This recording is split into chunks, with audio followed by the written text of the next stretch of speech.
ഇന്ന് നമുക്ക് നല്ലൊരു അടിപൊളി ബിരിയാണി ഉണ്ടാക്കണം കേട്ടോ. പെരുന്നാളൊക്കെ അല്ലേ വരുന്നത്. അപ്പോൾ എല്ലാവരും ഇതേപോലെ ഒന്ന് ബിരിയാണി ഉണ്ടാക്കാത്തവരാണെങ്കിൽ ഒന്ന് ഉണ്ടാക്കി നോക്കി കേട്ടോ. നല്ല ടേസ്റ്റാണ്. ഇതിൻ്റെ ഒന്നും മിസ്സാകാതിരിക്കാൻ വേണ്ടി നിങ്ങൾ വീഡിയോ ഒന്ന് മുഴുവനായിട്ട് സ്കിപ്പ് ചെയ്യാതെ ഒന്ന് കാണും. നിങ്ങൾ സ്കിപ്പ് ചെയ്യുമ്പോൾ ഇതിൻ്റെ പലതും മിസ്സായി പോകും. അപ്പോൾ പിന്നെ ഇതേപോലെ ഉണ്ടാവില്ല. നിങ്ങൾ ഇതേപോലെ വീഡിയോ ഫുള്ള് കണ്ടതിന് ശേഷം ഇതേപോലെ ഒന്ന് ഉണ്ടാക്കി നോക്കിയതിന് ശേഷം നിങ്ങൾ ഇതിൽ കമൻറ്റ് ഇടുക കേട്ടോ. അപ്പോൾ ഇതെങ്ങനെ ഉണ്ടാക്കുന്നത് കണ്ടു നോക്കിയാലോ. Welcome back to our channel. നമ്മുടെ പുതിയൊരു വീഡിയോയിലേക്ക് എൻ്റെ എല്ലാ കൂട്ടുകാർക്കും സ്വാഗതം. എന്നാൽ ഞാൻ ചോറ് കട്ടിയുള്ള ഒരു ചട്ടി വെച്ചിട്ടുണ്ട്. ആദ്യം നമ്മൾ മസാല ഉണ്ടാക്കുന്നത്. അതിലേക്ക് ഞാൻ കുറച്ച് ഓയിൽ ഒഴിച്ചിട്ടുണ്ട്. ഏത് ഓയിൽ വേണമെങ്കിലും ഒഴിക്കുക. കുക്കിംഗ് ഓയിൽ പിന്നെ അതിലേക്ക് ഞാൻ ജാതിപത്രി, കുറച്ച് സാജീരകം, പട്ട, ഗ്രാമ്പു, ഏലക്ക, ഒരു ചെറിയൊരു ബേ ലീഫ് ഇട്ടിട്ടുണ്ട്. പിന്നെ അതിലേക്ക് കുറച്ച് വലിയ ജീരകം ഇട്ടിട്ടുണ്ട്. അതെല്ലാം നല്ലപോലെ പൊട്ടി വന്നതിന് ശേഷം ഞാൻ ഇതിലേക്ക് ഒരു 6 വലിയ ഉള്ളിയാണ് എടുത്തിരിക്കുന്നത്. നല്ല കനല്ലാണ്ട് പൊടിയായിട്ട് അരിഞ്ഞെടുത്തിട്ടുണ്ട്. നീളത്തിൽ തന്നെ കനല്ലാണ്ട് അരിഞ്ഞെടുക്കുക. ഇത് കുറച്ച് മസാല വേണം ബിരിയാണിക്കുള്ളതിൽ. അതുകൊണ്ടാണ് ഞാൻ 6 ഉള്ളി എടുത്തിരിക്കുന്നത്. പിന്നെ ഉള്ളി ഒന്ന് വഴന്നതിന് ശേഷം ഞാൻ അതിലേക്ക് കുറച്ച് ഉപ്പിട്ടിട്ടുണ്ട്. അപ്പോൾ നമ്മുടെ ഉള്ളി പെട്ടെന്ന് വഴന്ന് കിട്ടും. എന്നിട്ട് നല്ലൊരു ഗോൾഡൻ കളർ ആവുന്നവരെ നല്ലപോലെ വഴറ്റണം കേട്ടോ. വഴറ്റിയതിന് ശേഷം ഞാൻ അതിലേക്ക് കുറച്ച് മല്ലിയിലയും പുതിനയിലയും ഇടുന്നുണ്ട്. നമ്മൾ മല്ലിയിലയും പുതിനയിലയും എണ്ണയിൽ ഇട്ടിട്ട് പറഞ്ഞാൽ നമ്മുടെ ബിരിയാണിക്ക് നല്ലൊരു ടേസ്റ്റ് ഉണ്ടാവും.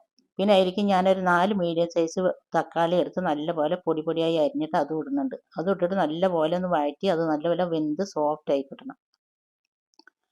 അതവിടെ വെന്ത് സോഫ്റ്റ് ആവുന്ന സമയം കൊണ്ട് നമുക്കിതാ ഉള്ളി 3 വെളുത്തുള്ളി, 3 കൂട് വെളുത്തുള്ളി, ഒരു തുണ്ട് ഇഞ്ചി, ഒരു 5-6 പച്ചമുളകും പാടെ നല്ലപോലെ തോലൊക്കെ കളഞ്ഞ് കഴുകിയതിന് ശേഷം അരച്ചെടുത്തിട്ടുണ്ട്.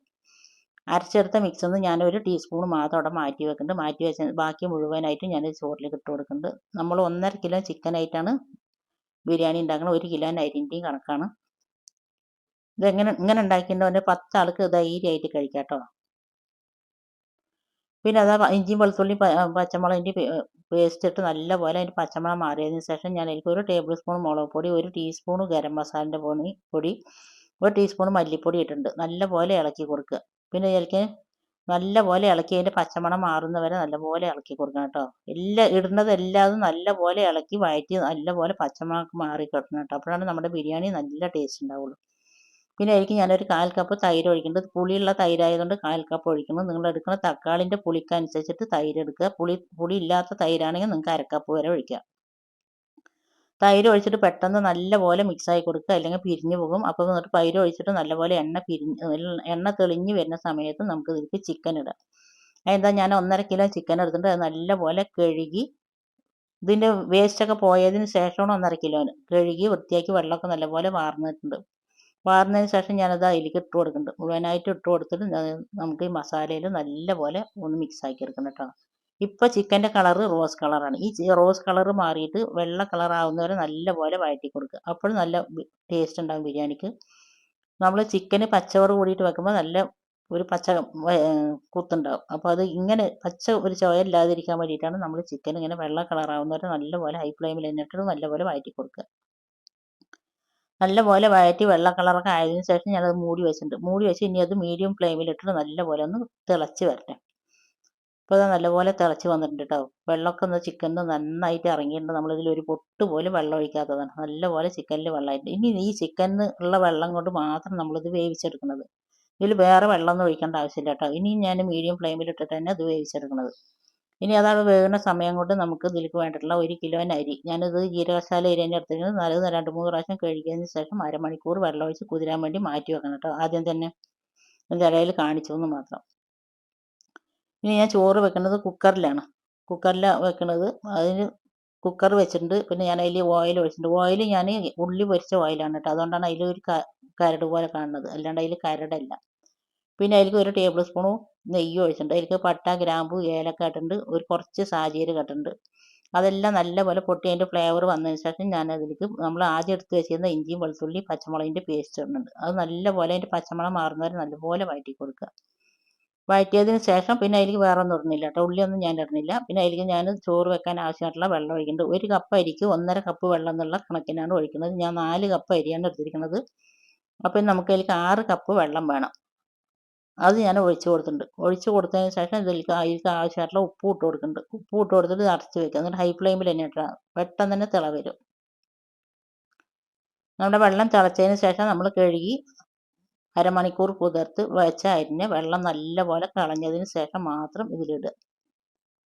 അരി ഇട്ടതിന് ശേഷം ഒന്നും കൂടി ഇളക്കി കൊടുക്കുക, ഉപ്പുണ്ടോയെന്നൊക്കെ ചെക്ക് ചെയ്യുക, ഉപ്പില്ലെങ്കിൽ ഇടുക. എന്നിട്ട് അത് നല്ലപോലെ ഒന്ന് ഇളക്കി മൂടി വെച്ചതിന് ശേഷം പെട്ടെന്ന് തിള വരും. തിള വരുന്ന സമയം കൊണ്ട് ഒന്ന് നമ്മളിത് തുറന്നിട്ടൊന്ന് ഇളക്കി കൊടുക്കുക. ഇളക്കി കൊടുത്തതിന് ശേഷം ഞാൻ മൂടി മാറ്റി വെക്കുന്നുണ്ട്. എന്നിട്ട് നല്ലപോലെ എയറൊന്നും പോകാത്ത രൂപത്തിലുള്ള ഒരു മൂടിയും കൂടി മൂടിയിട്ട് ഏറ്റവും ലോ ഫ്ലെയിമിലിട്ട് നമ്മളതൊന്ന് വേവിച്ചെടുക്കണം കേട്ടോ. അപ്പോഴേക്കും നമ്മുടെ ചിക്കനൊക്കെ നല്ലപോലെ വെള്ളമൊക്കെ വറ്റി നല്ലപോലെ വെന്ത് സെറ്റായി വന്നിട്ടുണ്ട്. അതിലേക്ക് ഞാൻ ഒരു വറുത്ത ഉള്ളി ഇടുന്നുണ്ട്. ഈ വറുത്ത ഉള്ളിയും കൂടി ഇടുമ്പോൾ നമ്മുടെ ബിരിയാണിക്ക് നല്ല ടേസ്റ്റ് ആയിരിക്കും. ഇങ്ങനെ ഉള്ളി നല്ലപോലെ വഴറ്റിയിട്ട് വെക്കുമ്പോൾ നമ്മുടെ ബിരിയാണി പുറത്തിരുന്നാൽ അത് കേട് വരില്ല കേട്ടോ. പിന്നെ അതിലേക്ക് ഞാൻ ഒരു ടേബിൾ സ്പൂണ് നെയ്യ് ഒഴിച്ചിട്ടുണ്ട്. നെയ്യും കൂടി ഒഴിക്കുമ്പോൾ നമ്മുടെ ബിരിയാണിൻ്റെ മസാല അടിപൊളിയായി.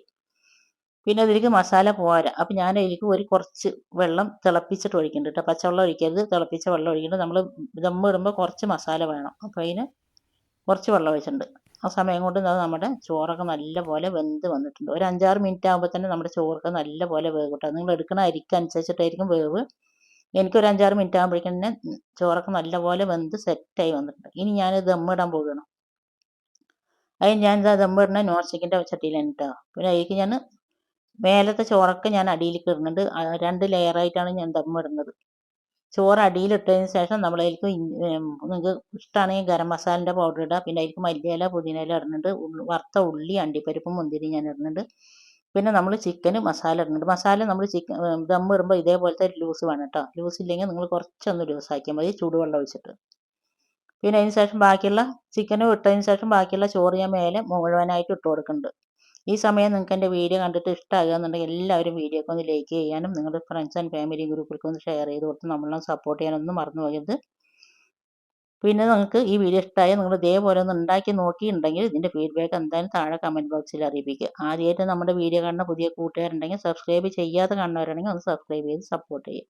അപ്പോൾ ഞാൻ എല്ലാം അതിൽ ഇട്ട് അതിൻ്റെ മേലെ കുറച്ച് നെയ്യ് ഒഴിച്ചതിന് ശേഷം ഞാനത് മൂടി വെച്ചിട്ട് ഇത് ഏറ്റവും ലോ ഫ്ലെയിമിൽ ഒരു 15 മിനിറ്റ് ഞാൻ ദം ഇടുന്നുണ്ട്. 15 മിനിറ്റ് ദം ഇട്ടിട്ട് ആ 15 മിനിറ്റ് കഴിഞ്ഞതിന് ശേഷം ഫ്ലെയിം ഓഫ് ആക്കിയിട്ട് നമ്മളൊരു 15 മിനിറ്റും കൂടി കഴിഞ്ഞതിന് ശേഷം മാത്രം തുറക്കുക കേട്ടോ. നമ്മളിത് ചോറും ചിക്കനൊക്കെ നല്ലപോലെ വെന്തതിന് ശേഷമാണ് ദം ഇടുന്നത്. ഇപ്പോൾ 15 മിനിറ്റ് കഴിഞ്ഞ് ഞാൻ ഫ്ലെയിം ഓഫാക്കി. ഇനി 15 മിനിറ്റും കൂടി കഴിഞ്ഞിട്ട് ഇത് തുറന്നാൽ മതി. നമ്മൾ ദം ഇടുമ്പോൾ ചോറും ചിക്കനും ഒരേപോലത്തെ ചൂട് വേണം. അപ്പോൾ നമ്മുടെ ദമ്മ് പെട്ടെന്ന് ദമ്മായി കിട്ടും കേട്ടോ.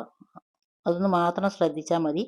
അഥവാ നിങ്ങളുടെ മസാല പിന്നെ ചൂടാറിയിരിക്കണമെന്നുണ്ടെങ്കിൽ നിങ്ങൾ ദം ഇടുന്ന സമയത്ത് ഒന്ന് നല്ലപോലെ ഒന്ന് ചൂടാക്കിയാൽ മതി. ഇത്ര നേരം എൻ്റെ വീഡിയോ കണ്ട് എന്നെ സപ്പോർട്ട് ചെയ്ത് എൻ്റെ എല്ലാ കൂട്ടുകാരനെ കൊണ്ട് ഒരുപാട് നന്ദി. ഇൻഷാ അല്ലാഹ് അടുത്ത നല്ലൊരു വീഡിയോ ആയിട്ട് വരുന്നവർ അസ്സലാമു അലൈക്കും ബൈ. ഇതിന് മുമ്പിൽ ഞാൻ പൊരിച്ച ചിക്കൻ ബിരിയാണി ഇട്ടിട്ടുണ്ടായിരുന്നു. എല്ലാവരും ഒരുപാട് കൂട്ടുകാർ കണ്ട് നല്ല സപ്പോർട്ട് തന്നിട്ട് അതേപോലെ തന്നെ നിങ്ങൾ ഇതും ഒന്ന് ഉണ്ടാക്കി നോക്കിയിട്ട് ഇതിൻ്റെ ഫീഡ്ബാക്കും താഴെ കമൻറ്റ് ബോക്സിൽ അറിയിപ്പിക്കുക.